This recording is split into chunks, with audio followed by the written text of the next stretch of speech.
Hi, I'm Lynne, the Family Angel from the Happy Family community on Facebook. I've recently returned from an adventure in Morocco and I wanted to share with you a little bit about that adventure.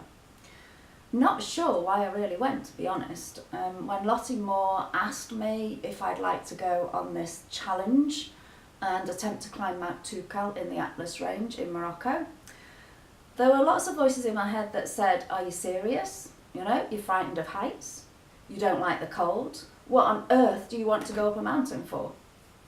And for a while I was listening to those voices in my head, but there was a quieter voice that said, "Karen, you need to do this. You need to say yes. You need to climb the mountain." And that quiet voice got louder and louder until eventually I said, "I really don't know why I'm saying this, Lottie, but yes, I'm in. I want to attempt to climb the mountain." Now, the mountain was a much bigger challenge than I ever thought it was going to be, but not in the way that I thought. At no point during my journey was I really afraid, and that's what I was worried about to start off with.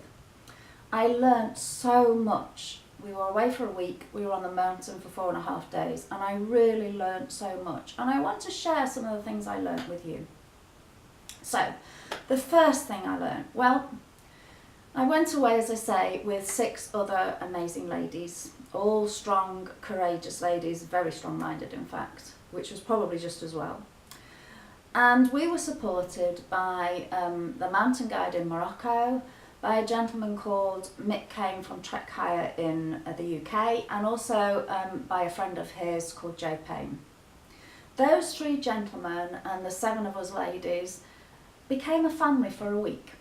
We ate together, we walked together, I'd almost say we slept together, but not quite the way you're thinking, all in individual sleeping bags of course, but there was one night when literally we were all in the same room.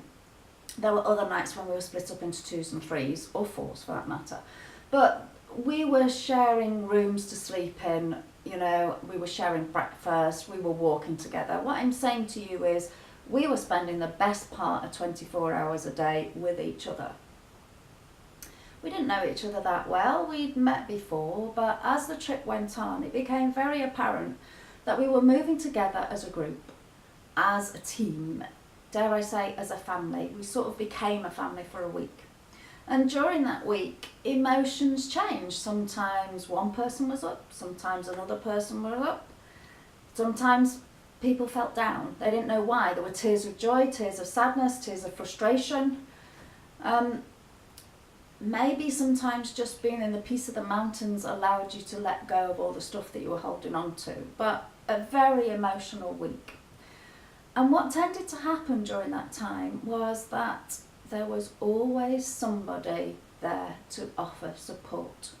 Whether it was just to help you put one leg in front of the other, or whether it was to help, you know, with the flow of tears, there was always somebody there.